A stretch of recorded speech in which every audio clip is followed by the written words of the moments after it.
We'll start with questions on friction now. तो friction मतलब Newton laws of motion के दो पार्ट्स है, एक विदाउट फ्रिक्शन एक विद फ्रिक्शन। ज्यादा डिफरेंस दोनों में नहीं है। और इनफैक्ट अगर आपने थ्योरी लेक्चर देखे हैं फ्रिक्शन के तो यू विल रियलाइज कि theory is much more difficult than solving numericals. Numerical बहुत इजी है थ्योरी के कंपैरिजन में। A body of mass 10 kilogram is lying on a rough plane। मैंने बताया था न्यूटन लॉज ऑफ मोशन में जब जब ये वर्ड आएगा रफ मतलब there is friction. inclined at an angle of 30 degree to the horizontal and the coefficient of friction is 0.5। the minimum force required to pull the body up the plane is। तो हमारे पास एक plane है, ये inclined plane है, इसका angle of inclination 30 degree है with the horizontal. और ये जो प्लेन है ये रफ प्लेन है। रफ प्लेन मतलब इससे फ्रिक्शन है। तो there is a body which is lying on this plane. हमारे पास एक बॉडी है which is lying on this plane. तो you have something like this, a body which is lying on this plane.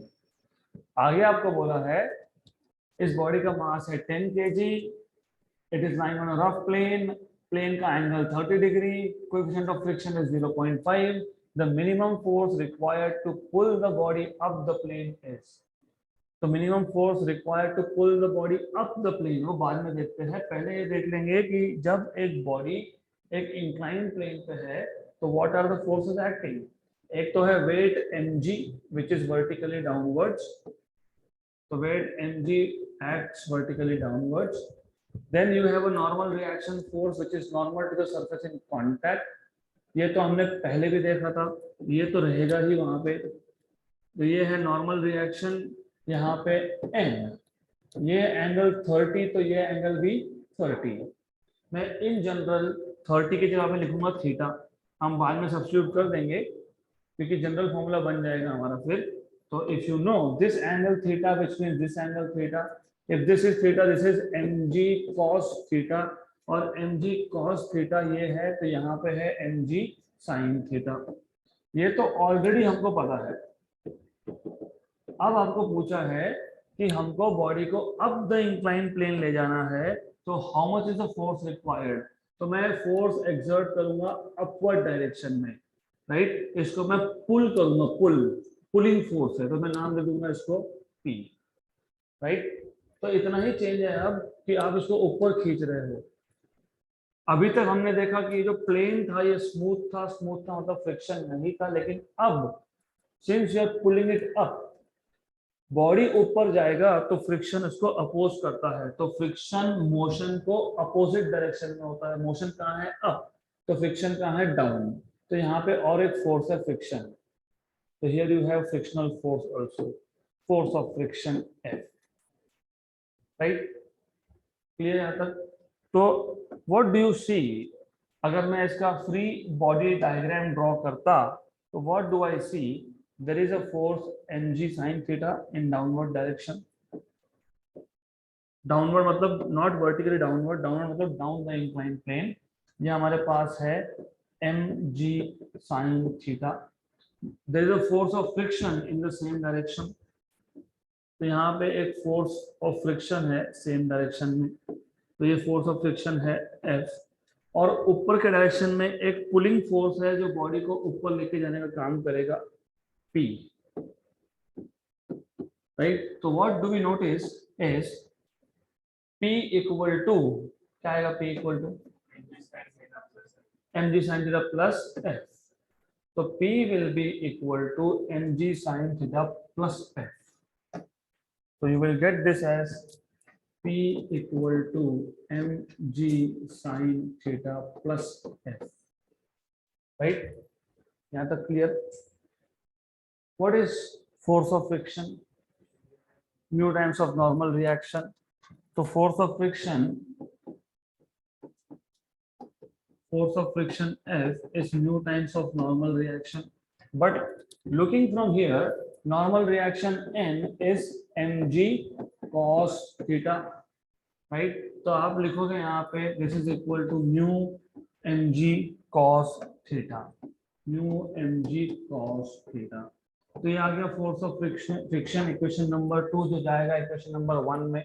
तो from equation number 1 and 2, therefore from equation number 1 and 2, what you will have is P equal to mg sin theta plus F, which is mu mg cos theta. अब क्योंकि equation derive किया ही है तो we will go one step ahead. इस question के लिए इतना ही इक्वेशन चाहिए, लेकिन अभी डिराइव किया है तो एक काम करते हैं, mg हम निकाल लेते हैं कॉमन, अंदर रह गया sine theta plus mu cos theta, right. तो now you need to remember, ये जो आया आपके पास g into sine theta plus mu cos theta is net acceleration when the body is going up. जब भी बॉडी अप जाएगा तो बीच में क्या आता है, plus, right. This is net acceleration. Remember, g sin theta plus mu cos theta is net acceleration when the body is going up an inclined plane, और inclined plane क्या था, रफ। तो जब भी बॉडी ऊपर जाएगा on a rough inclined plane, net acceleration is g sin theta plus mu cos theta। नीचे आएगा तो बीच में आएगा माइनस, दैट्स इट। तो अगर इतना समझा है तो अगले क्वेश्चंस भी इजीली सॉल्व होंगे। नाउ हमको क्या फाइंड करना था, हमको फाइंड करना था what is the force required to pull the body up an inclined plane, और inclined plane था rough, तो फ्रिक्शन था, तो हमको मिल गया फॉर्मूला। m कितना दिया है, 10, g की वैल्यू हम 10 ले लेंगे रफली। 10 नहीं भी लोगे तो फर्क नहीं पड़ता, यहाँ पे लुक 914, 91.4, 9.14 और 0.914, तो आंसर बहुत दूर दूर है, तो हम अप्रोक्सीमेशंस कर सकते हैं। तो take value of g as 10, sine theta मतलब साइन 30, कोएफिशिएंट ऑफ फ्रिक्शन कितना दिया है आपको, 0.5, तो 0.5 कॉस थीटा मतलब कॉस 30, 10 into 10 100, साइन 1/2, ये 1/2 है, कॉस 30 √3/2 is 0.8606, तो ये 0.8606 होता है, करेक्ट। ये 2 को मैंने निकाल लिया बाहर, कॉमन निकाल लिया, तो मुझे मिलेगा 100/2, इसको 50 मत करना, फिलहाल मत करो कुछ, अंदर बचा 1 प्लस 0.8606, तो ये आ गया 100/2 1.86। What is 1.86/2, 0.93, what is 0.93 into 100, 93, तो approximately 93। कौन सा आंसर सबसे पास में है, 91.4। 0.93 क्यों आया हमारा, क्योंकि हमने g की वैल्यू 10 ली है, g की वैल्यू अगर आप 9.8 लोगे तो 93 की जगह पे क्या आएगा, 91.4, राइट। तो मैं वापस रिपीट कर रहा हूँ क्वेश्चन, हमारे पास एक बॉडी था एक इंक्लाइन प्लेन पे, व्हाट वी हैव इज, हमारे पास एक बॉडी है which is on a rough incline plane. ये वर्ड जैसे ही देखोगे रफ मतलब वहां पे फ्रिक्शन है, और इंक्लाइन प्लेन का एंगल थीटा बोल देता हूँ, उन्होंने 30 बताया है, फिलहाल मैं थीटा लिख रहा हूँ। You have a body on this plane, एक रफ इंक्लाइन प्लेन पे एक बॉडी है समथिंग लाइक दिस, और आपको ऑलरेडी पता है, you already know what are the forces acting on this। तो इस पे कौन कौन से फोर्सेस थे, एक था mg which is vertically downwards, एक था normal reaction normal to the surface in contact। अगर ये एंगल थीटा तो ये एंगल थीटा, ये mg है तो ये mg cos थीटा है, और ये क्या है, नॉर्मल रिएक्शन, और ये अगर mg cos थीटा है तो यहाँ पे आएगा mg sin theta, mg sin theta.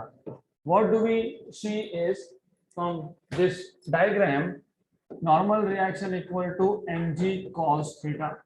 हमको पूछा था कि कितना फोर्स रिक्वायर्ड है to move this body up the incline plane, body को कहाँ लेके जाना है, ऊपर, तो फोर्स कौन सा लगेगा, पुल मतलब ऊपर की तरफ खींचेंगे हम लोग, इसको बोल दूंगा P। लेकिन फ्रिक्शन जब जब होता है तो frictional force is opposite to motion of direction of motion, तो यहाँ पे मोशन कहाँ है, ऊपर की तरफ, तो फ्रिक्शन कहाँ होगा, नीचे की तरफ। तो नीचे की तरफ दो फोर्सेस हो गए, एक तो फ्रिक्शनल फोर्स और एक mg साइन थीटा, और ऊपर की तरफ कौन सा फोर्स है, P। तो P equal to mg sine theta plus force of friction. लेकिन फोर्स ऑफ फ्रिक्शन आपको पता होना चाहिए 11th स्टैंडर्ड से, it is mu times of normal reaction. But normal reaction हमको पता है it is mg cos theta, तो यह आ जाएगा mu mg cos theta, right. Just to go one step ahead, यहां से मैंने mg निकाल लिया कॉमन, आ गया sine theta plus mu cos theta. तो ये जो पार्ट है g into sine theta plus mu cos theta, मैं अगले न्यूमेरिकल के लिए बता रहा हूं आपको, ये है net acceleration of a body going up an incline plane. अगर वही बॉडी नीचे आता तो बीच में क्या लिखते, माइनस, राइट। देन हमारे पास अभी फिलहाल हमको सिर्फ पूछा है व्हाट इज पुलिंग फोर्स, तो P पूछा है, तो M की वैल्यू आप सब्स्टिट्यूट करोगे, well we have mg of course sine theta plus mu cos theta है ही हमारे पास इक्वेशन। आप M की वैल्यू डालोगे 10, G की वैल्यू डाल दो 10, sine of 30 is half, mu की वैल्यू 0.5 मतलब हाफ, कॉस थीटा की वैल्यू, कॉस 30 की वैल्यू √3/2, √3/2 इज 0.8606। इसको सॉल्व करोगे तो मिल जाएगा 93 न्यूटन। तो 93 से सबसे नियरेस्ट आंसर कौन सा है, 91.4। तो done. Before we start solving next question, आपको पता होना चाहिए there are in total 3 types of friction. तो बेसिकली फ्रिक्शन होता क्या है पहले तो ये पता होना चाहिए। तो फॉर एग्जांपल हमारे पास एक रफ सरफेस है, रफ सरफेस मतलब इस सरफेस पे इरेगुलरिटी है, इरेगुलरिटी मतलब ये स्मूथ नहीं है, स्मूथ नहीं होने का मतलब यहाँ पे you will see something like this, right. तो you will see such kind of irregularity. हमने जब इसके ऊपर एक ऑब्जेक्ट रख दिया, if we have object on this surface may be like this, तो ऑब्जेक्ट में भी इरेगुलरिटी होगा, ऑब्जेक्ट का सरफेस भी स्मूथ नहीं होगा, दिखने को स्मूथ दिखता है but when you look from microscope what you can see is यहाँ पे भी सरफेस स्मूथ नहीं है। तो होता क्या है, there is interlocking between this irregular shape, तो दोनों सरफेसेस लॉक हो जाएंगे, राइट। एक तो लॉकिंग इज वन फैक्टर, दूसरा have you heard of something called as adhesive force? तो ऊपर का मटेरियल अलग है, नीचे का अलग है, तो force of attraction between molecules of two different substances is called as adhesive force, force of attraction. तो यहाँ पे जो ब्लॉक रखा है हमने टेबल के ऊपर, ब्लॉक के मॉलिक्यूल्स और टेबल के molecules they are attracted to each other and there is also interlocking between irregularities. तो इसकी वजह से there is opposition to motion, that is called as friction.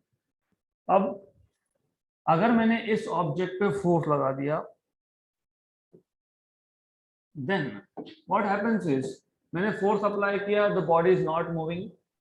क्यों मूव नहीं होगा, क्योंकि ये जो बॉडी है ये लॉक्ड है ड्यू टू फ्रिक्शन। तो व्हाट हैपेंस इज, हम एक ग्राफ ड्रॉ कर लेंगे, we will draw a graph, a graph of applied force versus frictional force. Capital F is applied force and small f is frictional force. जितना ज्यादा आप force apply करोगे उतना ही friction बढ़ते जाएगा। The more is the applied force, the more is force of friction. क्यों, क्योंकि जैसे ही आपने फोर्स अप्लाई किया तो आपने बॉडी को मूव करने की कोशिश की, जैसे मूव करने की कोशिश की तो ये सरफेस जो है ये आगे जाएगा, आगे जाएगा तो मॉलिक्यूलर अट्रैक्शन की वजह से, एडहेसिव फोर्स की वजह से जब जब आप दो मॉलिक्यूल को सेपरेट करने की कोशिश करते हो तो फोर्स ऑफ अट्रैक्शन इंक्रीजेस। तो जैसे ही मैंने फोर्स लगाया, I am trying to move, but then because of adhesive force the force becomes stronger. तो जितना ज्यादा अप्लाइड फोर्स होगा उतना ज्यादा फ्रिक्शनल फोर्स होगा, तो आपको मिलेगा एक straight line passing through origin, right. फिर एक स्टेज ऐसा आएगा मैंने इतना ज्यादा फोर्स लगा दिया कि फाइनली एडहेसिव फोर्स ओवरकम हो गया, मतलब finally the body will just start moving, right. तो the body when it just starts moving उसको बोलते हैं maximum value of static friction. Remember words are very very important here. पहले हमने applied force लगा दिया, बॉडी मूव नहीं हुआ, बॉडी मूव नहीं हुआ तो बॉडी क्या है, स्टैटिक है, करेक्ट। फिर मैंने और फोर्स लगाया फिर भी बॉडी मूव नहीं हुआ तो बॉडी क्या है, स्टैटिक है। तो जब तक बॉडी स्टैटिक है उस स्टैटिक सिचुएशन में जो भी फोर्स एग्जिस्ट करेगा, फ्रिक्शनल फोर्स, उसको हम बोलते हैं force of static friction denoted by FS. And this force of static friction is equal to mu S, coefficient of static friction into normal reaction, right. Then एक stage ऐसा आया हमने force इतना ज्यादा अप्लाई कर दिया कि finally the body starts moving, just move, ये जस्ट वर्ड इंपॉर्टेंट है। तो बॉडी जब जस्ट मूव होगा तो तब जो फोर्स ऑफ फ्रिक्शन होगा वो स्टैटिक फ्रिक्शन का मैक्सिमम वैल्यू होगा, क्योंकि उसके बाद बॉडी स्टैटिक नहीं रहेगा, उसके बाद बॉडी क्या करेगा, मूव करेगा, राइट। तो उसको बोलते हैं लिमिटिंग फ्रिक्शन। तो maximum value of static friction is called as limiting friction. तो दो हो गए, एक स्टैटिक फ्रिक्शन एक लिमिटिंग फ्रिक्शन। तो मैं force maximum value of static friction इसको बोलते हैं लिमिटिंग फ्रिक्शन। लेकिन है तो वो स्टैटिक का ही एक वैल्यू, तो लिखते वक्त बहुत हर जगह पे म्यू एस भी लिखते हैं या फिर लिखते वक्त यहाँ पे म्यू एल भी लिखते हैं, तो कंफ्यूजन क्रिएट नहीं होना चाहिए, राइट। देन एक बार आपने स्टैटिक फ्रिक्शन को ओवरकम कर लिया तो बॉडी स्टार्ट्स मूविंग, राइट। अब जब बॉडी ऑलरेडी मूव हो रहा है तो फ्रिक्शन कम है, तो फ्रिक्शन कम होने की वजह से ये जो ग्राफ है ये डाउन जाएगा एंड इट बिकम्स कांस्टेंट है। तो जब तक बॉडी नॉन मूविंग है, स्टैटिक है, फ्रिक्शन ज्यादा है। जब बॉडी मूव होना स्टार्ट हुआ तो फ्रिक्शन कम हो गया, इसको बोलते हो काइनेटिक फ्रिक्शन या फिर dynamic friction. So when the body is already moving on a rough surface, the force of friction is called as kinetic friction or dynamic friction and is given by mu k into m, where mu k is coefficient of kinetic friction, और kinetic friction हमेशा static से कम होता है, right? Limiting से तो कम होता ही है definitely, right? यहाँ तक clear? ये समझेगा तो अगले क्वेश्चन पे आ जाओ।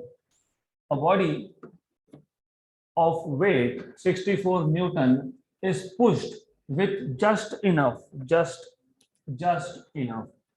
तो ये वर्ड जस्ट आने का मतलब क्या, limiting friction. To start it moving across a horizontal floor, तो हमने एक बॉडी जिसका वेट था 64 न्यूटन, वेट मतलब mg, ये था 64 न्यूटन, इसको हमने पुश किया with just enough force to start it moving across a horizontal floor and the same force continues to act afterward, right? मतलब पहले तो 64 न्यूटन, मतलब बेसिकली 64 न्यूटन वेट है बॉडी का, एक फोर्स लगा दिया हमने इसके ऊपर, बॉडी जस्ट मूव हुआ और उतना ही फोर्स कंटिन्यू रखा, उतना ही फोर्स कंटिन्यूअसली एक्ट हो रहा है, राइट। कितना फोर्स, जो भी फोर्स हमने मूव करने के लिए लगाया था उतना force. If the coefficient of static and dynamic friction are 0.6 and 0.4 respectively, the acceleration of the body will be, तो पहले क्वेश्चन समझ लो अच्छे से। सिचुएशन वही जो मैंने बताया था, एक रफ सरफेस है, एक बॉडी है, ये बॉडी का भी सरफेस रफ होगा, तो जब ये बॉडी इसके ऊपर है तो देयर इज फ्रिक्शन। देन हमने एक फोर्स लगा दिया इसके ऊपर, सम फोर्स, इस फोर्स को मैं कुछ भी नाम दे सकता हूँ, I can call it as small F, capital F, whatever it is, right. देन इस पे मैं फोर्स लगा दिया and this force is sufficient enough to cause motion, just enough to cause motion. तो जस्ट इनफ मतलब force of limiting friction, this is equal to mu L into normal reaction. Normal reaction is nothing but mg, right? तो यहाँ से आपको कुछ information मिलेगी, वो information important है. What can you find out from this all this given data? क्या find कर सकते हो? मास फाइंड कर सकते हो, फोर्स फाइंड कर सकते हो, राइट? तो हम मास फाइंड कर लेते हैं.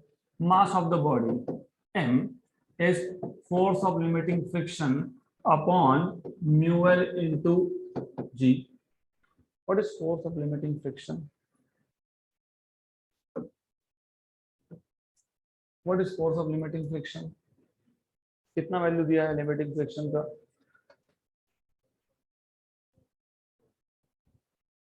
Force of limiting friction, FL. What is FL? What is FL? मैंने इसलिए बताया, ये पता होगा तो ही क्वेश्चन समझ में आएगा, नहीं तो क्वेश्चन सॉल्व ही नहीं होगा. Force of limiting friction is the maximum value of static friction. जब तक बॉडी स्टैटिक है, जब तक बॉडी स्टैटिक है, तब तक normal reaction is equal to mg, right? Remember, जब तक बॉडी मूव नहीं हो रहा है ना, तब तक normal reaction will be equal to mg. ये क्लियर? अगर ये समझा है तो आपको ये समझ में आ गया कि normal reaction n is equal to mg जब तक बॉडी स्टैटिक है तब तक, right? But then what is weight? 64 newton. और आपको ये पता होना चाहिए, जैसे ही इन्होंने बोला the weight of body, a body of weight 64 Newton is pushed with just enough force, इसका मतलब आपको ये बताने की कोशिश है कि FL की वैल्यू भी 64 न्यूटन है. तो थ्योरी देखो, थ्योरी नहीं देखोगे तो सब सर के ऊपर से जाएगा. तो ये भी 64 है, ऐसा बता दिया उन्होंने इनडायरेक्टली. तो अभी आपके पास you have no other option. When you go home you need to revise, otherwise समझ में नहीं आएगा कहाँ से आया. What is mu L? What is mu L मतलब mu S? What is mu S? 0.6. तो ये क्या आ गया? 0.6 जी. इस क्वेश्चन को सॉल्व करने के दो अलग अलग मेथड्स है, मैं दोनों एक बता देता हूँ, दूसरा आप वर्कआउट करो. नाउ m मिल गया, m क्यों चाहिए? डू यू रिमेम्बर मैंने आपको बताया था net force. Do you remember what is net force? Net force is mass into acceleration. हमें क्या फाइंड करना है? क्या पूछा है? एक्सेलरेशन. तो what is acceleration? Net force upon,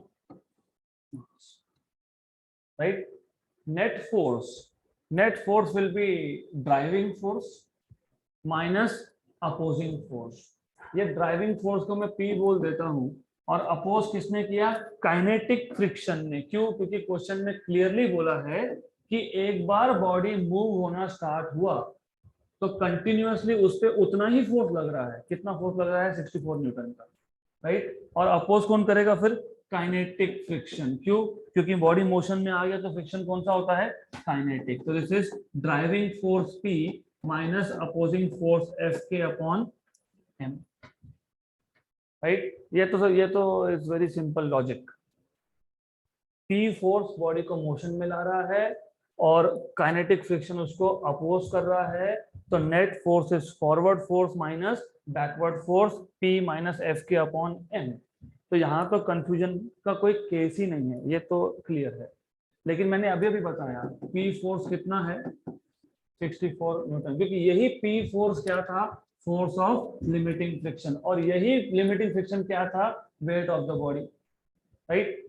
तो समझना सिर्फ आपको इतना है कि नॉर्मल रिएक्शन 64 क्यों आया, क्योंकि वो थ्योरी से आता है. तो वो पहले आप देख के आओ तब समझेगा. अभी फिलहाल एज इट इज इसको लेना पड़ेगा आपको, राइट? तो what is P value? 64. What is force of kinetic friction? Mu times of normal reaction, right? Upon mass. और mass हमने फाइंड किया क्या अभी? 64 upon 0.6 g. Correct? What is normal reaction? mg. Normal reaction is mg. 64 minus what is mu k? कितना दिया है? 0.4 दिया है क्या? May be 0.4. नहीं तो आप इसको और एक तरीके से लिख सकते हो, इसको तो 0.4 लिखना ही पड़ेगा, you can write down 0.4 of course, and you can write this as 64 upon 64 upon 0.6 g. How to solve this?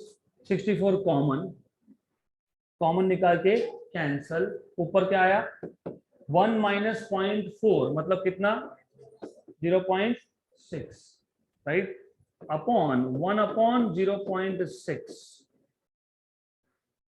ऊपर 0.36 0.6 इंटू 0.6 मतलब 0.6 का स्क्वायर, 6 इंटू 10 पावर -1 का स्क्वायर 36 इंटू 10 पावर -2, तो ये आ जाएगा 36 इंटू 10 पावर -2 और g की वैल्यू 10, तो 36 इंटू 10 पावर -1 मतलब कितना 3.6 मीटर पर सेकेंड स्क्वायर, राइट। देखो ऑप्शन में है क्या, है क्या, नहीं, क्यों नहीं है, क्योंकि यहाँ पे जो आंसर है वो इन टर्म्स ऑफ g है, g की वैल्यू सब्स्टिट्यूट करनी ही नहीं है, तो हम नहीं करेंगे। देन फिर क्या करोगे अब,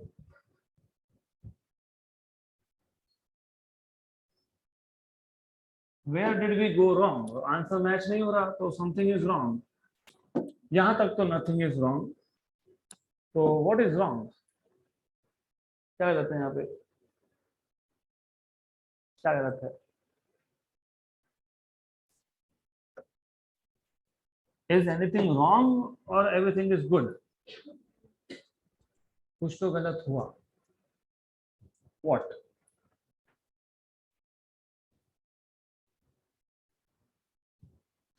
व्हाट, ये पहले ही बता दिया था, friction is not everyone's cup of T, क्योंकि यहाँ पे कैलकुलेशंस भी बहुत गड़बड़ करने वाले होते हैं। ये 0.6 आपने बताया, जी ऊपर आ गया, नीचे 1/0.6 है, इसको कैसे लिखेंगे, what is this, how will you right this down,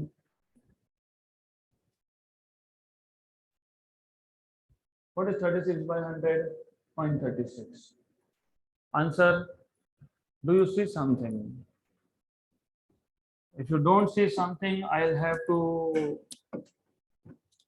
make things little simple, then ये 64 है, म्यू का कितना है 0.4, नॉर्मल डायरेक्शन कितना है mg, m और g, आंसर g में था ना तो इसलिए मैंने इसको mg लिखा, right, mg, right, then what is m, 0.64 upon 0.6 g, right, सिर्फ 64 और है 0.6 अपॉन 64 अपॉन 0.6 g, अब इसको सॉल्व करना पड़ेगा, करो सॉल्व, थोड़ा फास्ट होना चाहिए, 64 निकाल लिया कॉमन, क्या बचा 1, 0.4 बाय 0.6 कितना होता है 2/3, 4/6 इज 2/3 और साथ में क्या है इसके g, upon 64 upon 0.6 g, cancel and cancel, right, अब इसको सॉल्व करो, how much is this,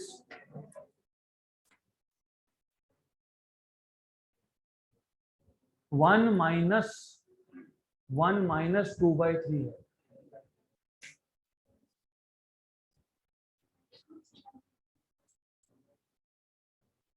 one minus 2g/3 है, तो आंसर क्या आएगा,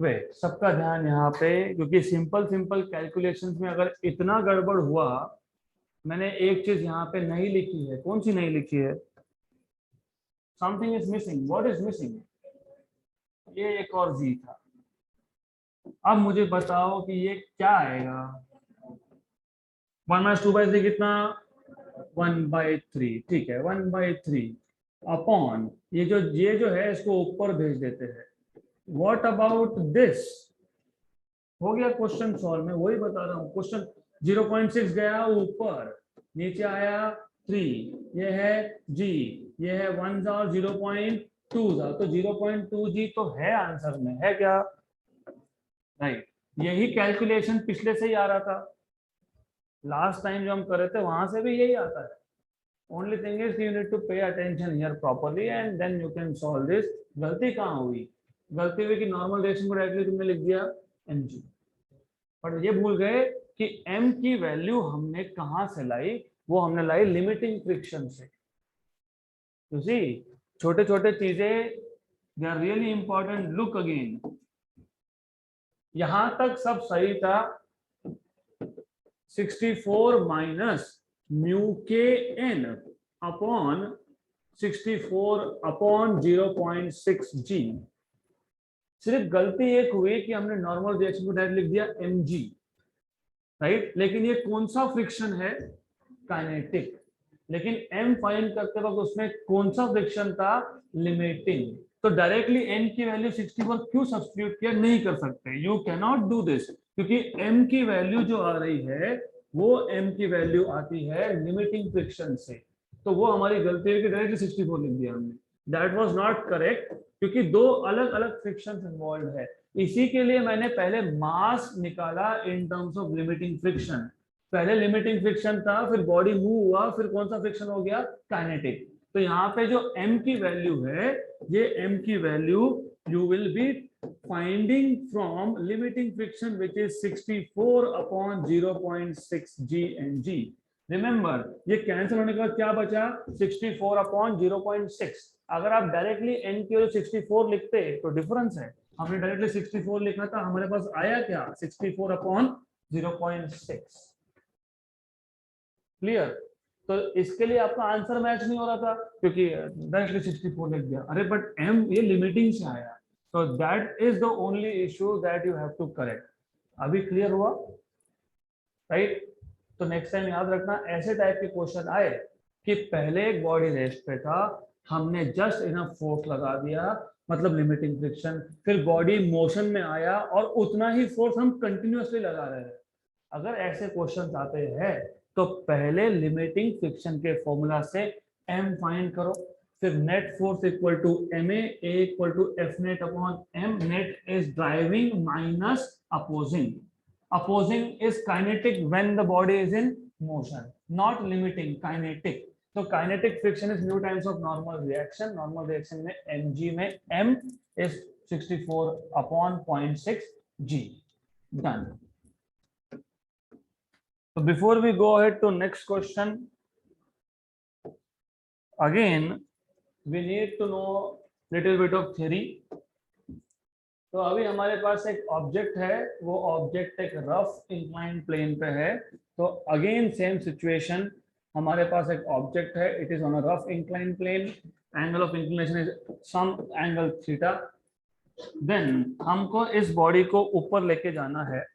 तो अब यू नो, जब भी बॉडी को मूव करना होता है तो work has to be done. whenever you want to move a body, work has to be done. अब यहाँ पे जो वर्क डन है वो वर्क डन दो अलग अलग फोर्सेस के अगेंस्ट में होगा। कौन से दो अलग अलग फोर्सेस? एक, बॉडी का जब ऊपर जाना होता है तो वो अगेंस्ट ग्रेविटी जा रहा है, तो work is done against gravity. और क्योंकि ये सरफेस भी रफ है तो work is done against friction. तो हमको ये देखना है what is the work done against gravity and what is the work done against friction, right? तो मैं बाकी का यहाँ पे कंपोनेंट्स ड्रॉ नहीं करूंगा क्योंकि आपको ऑलरेडी पता है, अब you already know what are the components here. नहीं पता होंगे तो अभी अभी मैंने यहाँ पे सारे कंपोनेंट्स ड्रॉ करके दिए थे, तो मोर और लेस यही सब कुछ है। तो the diagram is the same, right? And we want to find out what is work done in moving a body up an inclined plane. तो कैसे फाइंड करोगे? Simple, what is formula of work done? Force into displacement. मान लो ये जो body है, इस body को मुझे एक पॉइंट से, there is some point here initial position, यहां से मुझे इसको डिस्प्लेस करके ऊपर ले जाना है and the displacement is let us say s, small amount of displacement s। तो work done is force into displacement. Force required to move body up the incline plane अभी अभी सॉल्व किया था, mg। फोर्स बिना m के नहीं आता, m into acceleration acceleration मैंने अभी अभी बताया, जब आप बॉडी को ऊपर लेके जाते हो तो it is g sine theta plus mu cos theta. This is acceleration of body going up. Then मैं एक काम करता हूं, मैं इसको मल्टीप्लाई कर लेता हूं. यह आया एम जी साइन थीटा और एस से भी मल्टीप्लाई कर लिया तो s plus m g mu cos theta into s. So if you look at these equations, mg mu cos theta into s, तो ये फोर्स है. और ये फोर्स अगर आपको याद होगा विदाउट फ्रिक्शन का केस, जब हमने फ्रिक्शन की बात ही नहीं की थी, तो हमने बोला था कि ये फोर्स है जो बॉडी को नीचे लेके आएगा और यही फोर्स है जो बॉडी को ऊपर जाने में अपोज करता है, क्योंकि ये अगेंस्ट द ग्रेविटी हो गया. और सिंपल करना है तो और सिंपल करने के लिए द आइडिया हियर इज यहाँ पे जिसमें म्यू दिखा वो अगेंस्ट फ्रिक्शन, जिसमें म्यू नहीं है वो अगेंस्ट ग्रेविटी. तो दो आ गए ना, एक में म्यू है, म्यू मतलब फ्रिक्शन, और जिसमें म्यू नहीं है मतलब वो है ग्रेविटी कंपोनेंट. तो ये जो वर्क डन का फॉर्मूला बनेगा, therefore what you can write down is, जब बॉडी ऊपर जा रहा है, ऊपर हम लेके जा रहे हैं वर्क डन करके, तो ये वर्क डन दो फोर्सेस के अगेंस्ट में हुआ. एक हुआ वर्क डन अगेंस्ट ग्रेविटी और एक है वर्क डन अगेंस्ट फ्रिक्शन. अब इससे सिंपल तो बना नहीं सकते इसको, ये सबसे simple approach. Work done is force into displacement, force is m into a, but a for a body going up is g sin theta plus mu cos theta.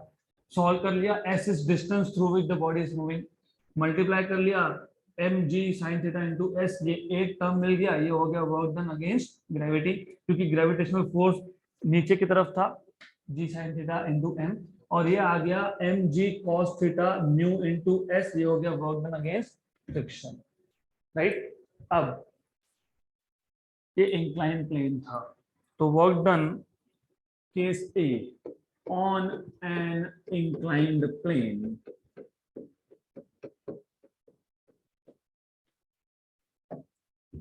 Number 2, on horizontal surface. अब आप logically बताओ, अगर मेरे पास surface inclined नहीं है, मतलब मेरे पास surface एक सिर्फ हॉरिजॉन्टल है, तो कौन सा वर्क डन नहीं होगा? ग्रेविटी. तो इस केस में there will be work done only against friction. Right. तो दो अप्रोच है, एक तो ये approach straight away there is work done only against friction, there is no work done against gravity. ये तो हमको पता ही है कितना है, mg म्यू cos थीटा. अब बुक में इसको भी डिराइव करके रखा है, तो डिराइव करना नहीं. थीटा कितना? 0. क्यों 0? क्योंकि इंक्रीशन नहीं है. What is cos 0? 1. तो ये क्या आएगा? mg mu s. डन. अगर आपको नहीं याद रखना तो और इजी कर देते हैं, doesn't matter, you can just remember this equation. अगर ये याद है तो आप बोलोगे mg sin theta s plus mg mu cos theta s, but theta is 0. Theta 0 तो साइन 0 इज 0, तो work done against gravity is 0. तो बचा क्या? mg mu s. ये आ गया work done since theta is 0. तो एक ही इक्वेशन है, वो बुक में 2-3 लिख के रखे हैं, वन इक्वेशन ओनली. गुड. तो ये याद रख लो, काम हो गया. और ये याद रख लो, बॉडी नीचे आ रहा होगा तो बीच में क्या होगा? माइनस. तो now you are ready to solve next question. If a block moving up at theta equal to 30 degree with a velocity of 5 meter per second stops after 0.5 second, what is mu? Block moving up, ये याद रखना, moving up, g sin theta plus mu cos theta. Right.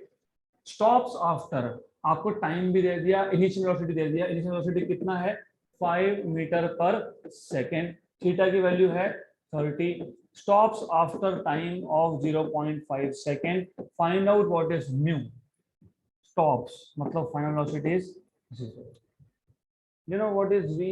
u A और T का relation, v equal to u plus A T, correct. v is 0, u is 5, a is g sin theta plus mu cos theta, क्योंकि the body is moving up into t, t is कितना 0.5, correct, right. और सिर्फ एक चीज याद रखना, ये a की जगह पे लिखते हो माइनस, माइनस अगेंस्ट, करेक्ट। तो सिर्फ a की जगह पे यहां लिखोगे माइनस ए, माइनस ए, यहाँ पे आप लिखोगे माइनस ए, लेकिन a क्या है, G sine theta plus mu cos theta. यहाँ पे अंदर मत माइनस करना, अंदर माइनस कब, जब बॉडी नीचे आ रहा होगा। ये माइनस है because of retardation, this minus is because the body is retarding. कैसे पता लगा, इनिशियल वेलोसिटी 5 था, फाइनल क्या है 0, तो रिटार्डेशन का माइनस है ये। It is not minus because the body is coming down, body is going up, correct. तो ये ऐसा आएगा। तो what you can do is, इसको शिफ्ट कर दो, ना तो बाद में करेंगे। चलो 5 माइनस जी, मैं जी की वैल्यू फिलहाल 10 ले लेता हूँ for the time being. Sine of 30, what is sine 30, 1/2। Mu find करना है, cos 30 √3/2, और ये आ गया 0.5। 1/2 को निकाल लो बाहर, मैंने टेक इट आउट। और एक काम करते हैं, इसको मैं राइट हैंड साइड, इसको मैं लेफ्ट हैंड साइड पे लेके ही आ जाता हूँ। तो 10/2 हो गया, 1 प्लस म्यू और यहाँ पे है √3 इक्वल टू, और 0.5 ही था, 0.5 ही है यहाँ पे, इक्वल टू कितना 5। क्लियर, कुछ नहीं किया, ये 2 को बाहर निकाला, 1 प्लस म्यू √3 अंदर रह गया, 0.5 वहीं था, ये पूरे टर्म को उठा के लेफ्ट हैंड साइड में डाल दिया, तो माइनस का हो गया प्लस। 1 एंड 10 और 10 कैंसल, तो 1 plus √3 mu upon 2 equal to 1, क्योंकि वो साइड हो गया 1, तो 1 प्लस √3 म्यू इक्वल टू 2। तो √3 mu is 2 minus 1, that is 1। तो म्यू इक्वल टू 1 अपॉन √3, तो 1 अपॉन √3 आंसर दिया होगा तो ठीक, नहीं दिया तो कोई बात नहीं। What is √3, 1.732। What is reciprocal of 1.732, कैसे फाइंड करते हैं, without log table, without calculator. Tell me, अगर मेरे पास 1 अपॉन 1.5 होता है नहीं, अगर होता तो व्हाट इज 1.5, 3/2, 3/2, 2 कहां जाएगा ऊपर। What is 2/3, 0.666। अगर नीचे 2 होता, तो व्हाट इज 1/2, 0.6। हमारे पास नीचे 1.5 और 2 के बीच में है, करेक्ट। अगर नीचे 1.5 आता, मतलब रेसिप्रोकल ऑफ 1.5 होता 0.666, नीचे 2 होता तो रेसिप्रोकल ऑफ 2 इज 0.5। हमारे पास जो नंबर है वो 1.5 और 1.7 के बीच में है, तो हमारा आंसर ये 0.5 है, ऑफ कोर्स 0.5 है, तो हमारा आंसर 0.5 और 0.66 के बीच में आएगा, 0.6, डन। तो answer is 0.6।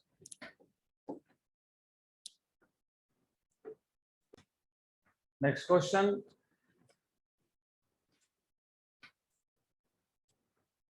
a body of mass 5 kilogram rests on a rough horizontal surface of coefficient of friction 0.2। हमारे पास एक रफ हॉरिजॉन्टल सरफेस है, उस पे एक बॉडी है विच इज एट रेस्ट। तो you have a rough horizontal surface on which there is a body at rest. Body का मास दिया है आपको, और I think coefficient of friction भी दिया है, विल सी। तो कोएफिशिएंट ऑफ फ्रिक्शन भी दिया है आपको 0.2। The body is pulled through a distance of 10 metre. तो ये जो बॉडी है इसको हमने डिस्टेंस ऑफ 10 मीटर, मतलब s equal to 10, we have pulled this, इसको हमने डिस्प्लेस कर दिया। डिस्प्लेसमेंट कितना दिया है 10 मीटर। तो डिस्प्लेसमेंट जब जब दिया होगा तो मोस्टली वर्क डन की बात होगी। Then with a force of 25 newton, तो इसको पुल करने के लिए जो फोर्स मैंने अप्लाई किया था वो फोर्स था 25 न्यूटन का। आगे बोला है the kinetic energy acquired by it is, take value of G 10 meter पर सेकंड स्क्वायर। पहले क्वेश्चन समझ लो। Body was at rest, you are doing work, work done करके आपने डिस्प्लेसमेंट किया, राइट। बॉडी 10 मीटर से डिस्प्लेस हो गया। They are asking you what is the kinetic energy acquired by the body. You know what is work energy principle? Work done on a body appears as change in kinetic energy। यहाँ पे थोड़ा सा change है वही concept. Work जो मैं करूंगा वो दो काम करेगा, एक फ्रिक्शन को ओवरकम करेगा, मतलब work done against friction. Work done against gravity तो है नहीं, अगर इंक्लाइन प्लेन होता तो work done against friction plus work done against gravity ऐसा आता, राइट। अब जरूरी नहीं है, इट इज नॉट नेसेसरी कि मैं जितना वर्क कर रहा हूं पूरा का पूरा वर्क फ्रिक्शन को ओवरकम करने में यूज हो गया, ऐसा नहीं होता है। Just for an example, imagine friction को ओवरकम करने के लिए 10 जूल का वर्क रिक्वायर्ड है और मैंने 12 जूल का वर्क कर दिया, तो बचा कितना? 2। But work is energy which can neither be created, तो कहां गया work? It will appear as kinetic energy of the body, right? So kinetic energy will be work, total work minus work due to friction. And what is total work? It is force into displacement. What is work done against friction? mg mu s cos theta, लेकिन cos theta की value 1 है क्योंकि surface क्या है? Horizontal, right. तो अब या तो कॉमन निकालो, निकालना होगा तो, या फिर डायरेक्टली वैल्यू सब्स्टिट्यूट करो। फोर्स कितना था? 25, डिस्प्लेसमेंट कितना है? 10 बोला है ना, 10। m कितना है? 5, g कितना है? 10, म्यू कितना है? 0.2, वापस से s कितना है? 10। ओके, तो m की वैल्यू 5, g की वैल्यू 10, म्यू की वैल्यू 0.2, s की वैल्यू वापस से 10। ये आ गया 250 माइनस 100, 5 इंटू 0.2 इज 1, ये 1 हो गया, 10 इंटू 10 इज 100, तो कितना बचा? 150 जूल। तो what is the kinetic energy? 150 joule, option number B. Next question, 300 joule, 300 joule of work is done, 300 joule of work is done. क्यों किया ये work? In sliding a 2 kilogram block up an incline plane. मतलब हमारे पास एक body है जो एक इंक्लाइन प्लेन पे है, इसको अप लेके जाने के लिए हमने 300 जूल का वर्क किया to a height of 10 meters. मतलब basically the idea is this, हमारे पास पहले एक ब्लॉक था, अब मैं बार बार ब्लॉक ड्रॉ कर करके कंटाड़ा आला, so I am not going to draw a block, I am just going to put a ball here, okay, good।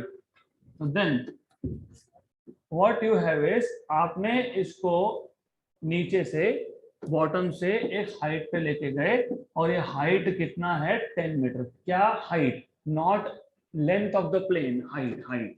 ये हाइट है h, मतलब this height they are talking about. Height is how much? 10 metre if I am not wrong, 10 बोला है, right. Taking value of acceleration due to gravity as 10, work done against friction is 300 joule of work is done in sliding a 2 kilogram block up an inclined plane to a height of 10 meters. Correct? Then, you know what is work done?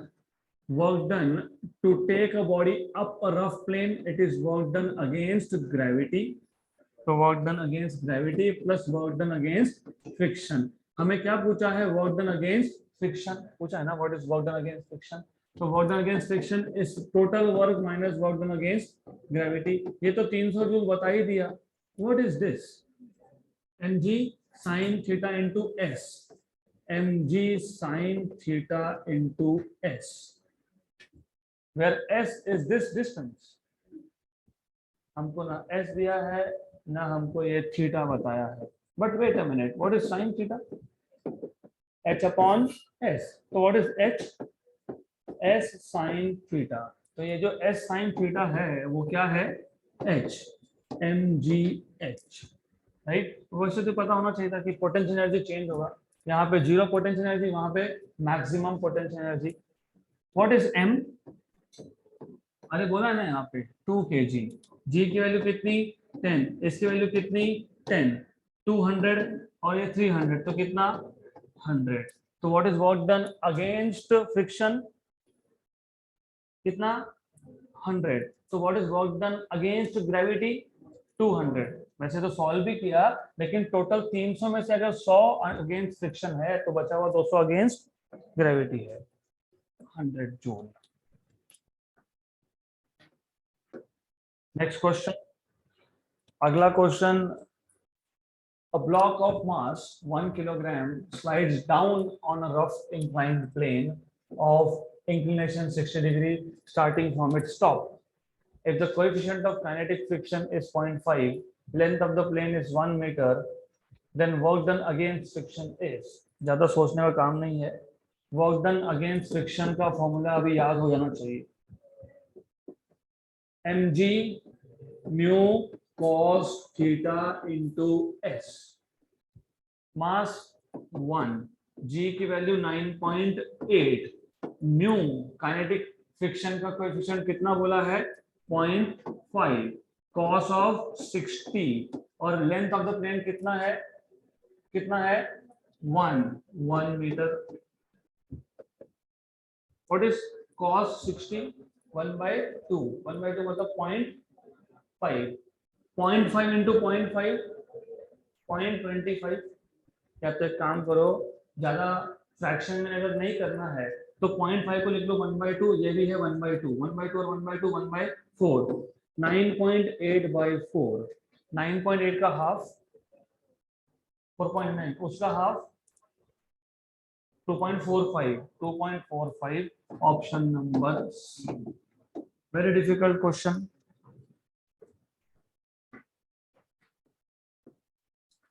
Next question we will be solving orally. A block of mass is 50, slides over horizontal distance. Horizontal मतलब there is no work against gravity, there is work only against friction, of 1 meter. Distance कितना है? 1 meter. m 50, s 1, right? If the coefficient of static friction between their surfaces 0.2, मतलब mu 0.2, work done against friction is mg mu s, right. क्योंकि theta तो 0 होगा. m 50, g 10. 50 into 10 5 नहीं आएगा answer क्योंकि 98 लिखा है. तो 9.8 ले लो g की value. 50 is m, g is 9.8. 9.8 into 50 कितना?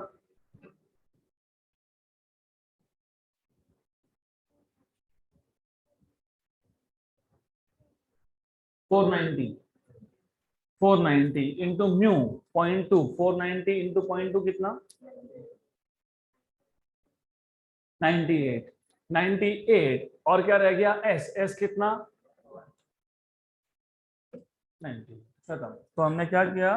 हमने किया work done against friction on horizontal surface mu mgs. Mu की वैल्यू 0.2, m की वैल्यू 50, g की वैल्यू 9.8, ये वैल्यू 1. तो लुक हियर, ध्यान दो, सिर्फ पैरामीटर को आगे पीछे लिखने से भी कितना फर्क पड़ता है. मैंने पहले म्यू लिख दिया तो पहले इन दोनों को मल्टीप्लाई कर दिया, ये 10 है, राइट. और 9.8 98, तो कैलकुलेशन फास्ट हो गए. तो जस्ट बाय राइटिंग पहले मैंने क्या बोला? mg mu s. तो आपने क्या किया? पहले m और g इसको मल्टीप्लाई किया. It took time. सोचते रह गए कितना कितना कितना, फिर बोला आओ 490 है, फिर इसको 0.2 से मल्टीप्लाई कर दिया. 490 into 0.2 98, फिर इसको उससे मल्टीप्लाई किया. तो यहाँ पे भी टाइम जाता है, तो always look at the numbers first. 50 into 0.2 is 10, 10 into 9.8 is 98. Done. Option number A. So only by writing parameter here and there, it will take time. Good. Then अगला क्वेश्चन थोड़ा अच्छा क्वेश्चन दिख रहा है. Yes. Little something for us to solve. 2 kilogram mass, 2 kg का मास अगर मैंने फेंक के मारा तो कितना फोर्स रहेगा लगेगा आपके ऊपर?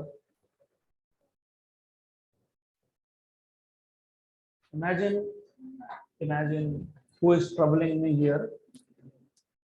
आप नीचे उतरे, मैं खिड़की से देख रहा था, जैसे आप आए मैंने छोड़ दिया. 2 kilogram. What will be the force when it hits your head? Take height to be 30 meters. Well, 10 meter, ठीक है, to make it simple. How do you find out force? Mass into acceleration. What is acceleration? V minus U by T. Correct? Acceleration तो due to gravity है. और आप देख रहे हो कि ये A, it depends on time. या तो टाइम से फाइंड कर लो, यहाँ से नहीं कर सकते तो और एक तरीका है, v square equal to u square plus 2as, क्योंकि मैंने आपको s बताया था, राइट. तो यहाँ से आएगा v square minus u square upon 2s equal to a. तो ये नहीं तो ये ही सही, दोनों में से एक तो यूज करना ही पड़ेगा, right. I will go back to the question in a while. Mass मैंने बोला 2 kilogram. v final velocity, final कैसे जीरो होगा? फाइनल जीरो कैसे होगा? तो फाइनल पता होना चाहिए ना. लेट अस से फाइनल वेलोसिटी इज 5 मीटर पर सेकेंड. तो ये कितना आ गया और ये कितना है? s कितना था? 10. तो 25 by 20, 5 by 4, 5 by 4, right? 1 and 5 by 2 is 2.5. बहुत कम है ना. So it is very small force, right? It will just hurt you little bit, but you will still be able to come in the next class. Okay. Why I am telling you? You need to solve such things. पता होना चाहिए, ऐसा आता है बहुत जगह पे. अगला क्वेश्चन, एक 2 किलोग्राम का मास था, which starts from rest on an inclined smooth surface. Friction नहीं है, with inclination 30 degree and length 2 metre. तो हमारे पास एक स्मूथ सरफेस है जिस पे फ्रिक्शन नहीं है. यहाँ पे रेस्ट से एक ब्लॉक ने स्टार्ट किया. It starts from rest from the top here, और इसका लेंथ आपको बता दिया कितना है 2 मीटर, और एंगल ऑफ इंक्लिनेशन कितना दिया है 30. ये आ गया 30, ये एस आ गया 2 मीटर. आगे बोला है how much will it travel before coming to rest on a surface with coefficient of friction 0.25. मतलब क्या? मतलब ये नीचे तो आ गया, यहाँ तो फ्रिक्शन था नहीं, लेकिन जैसे नीचे आया तो नीचे आने के बाद ये हॉरिजॉन्टल सरफेस पे मूव होने लगेगा, लेकिन ये हॉरिजॉन्टल सरफेस पे फ्रिक्शन है. तो इस सरफेस पे वो कितना और ट्रैवल करेगा? तो यहाँ पे 2 केसेस है. एक है case 1 on inclined plane and case 2 on horizontal surface. तो 2 केसेस में इसको सॉल्व करना पड़ेगा क्वेश्चन को. So I will take case 1 first. Case 1, motion on rough inclined plane.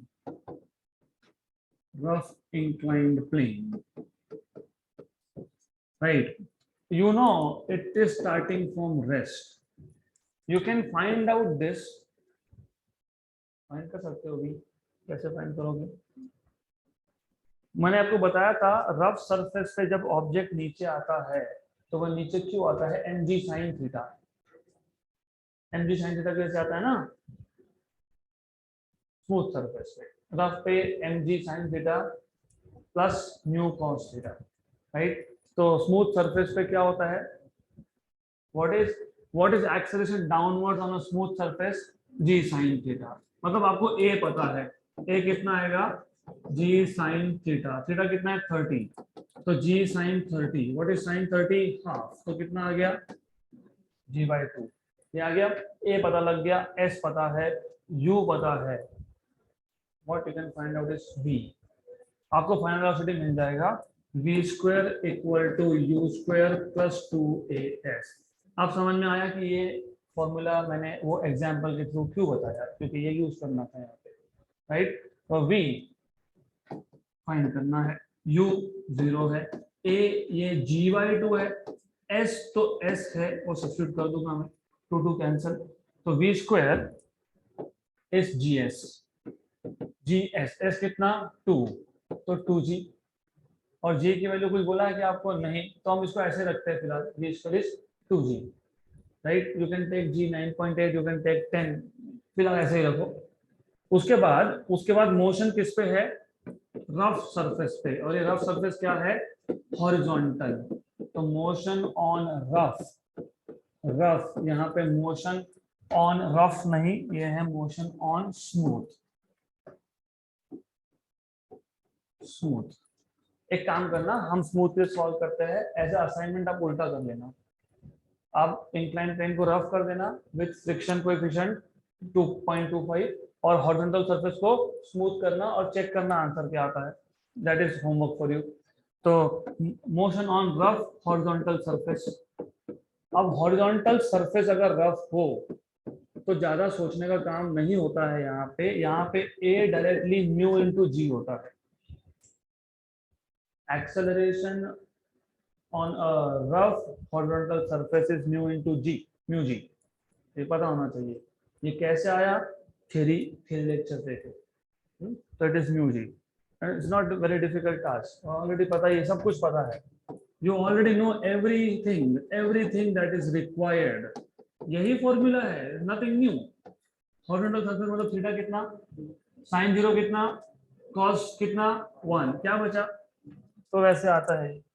Okay, then पूछा क्या था, कितना डिस्टेंस ट्रेवल करेगा, हमको v पता है, ये जो v है पहले केस का, ये सेकंड केस का u बन जाएगा, final velocity of case 1 will become initial of case 2, तो इनिशियल वेलोसिटी ऑफ केस 2 इसको मैं बोलता हूँ u dash, this u dash will be equal to v, और ये v क्या है आपके पास रूट ऑफ 2g, तो इसके लिए पहला केस सॉल्व करना पड़ा, मतलब सेकेंड केस का इनिशियल क्या है ये पता करने के लिए, फिर जहां पे भी ये जाके रुकना मतलब फाइनल वेलोसिटी इज 0, इसने जितना भी डिस्टेंस ट्रेवल किया उसको बोल देते हैं s डैश।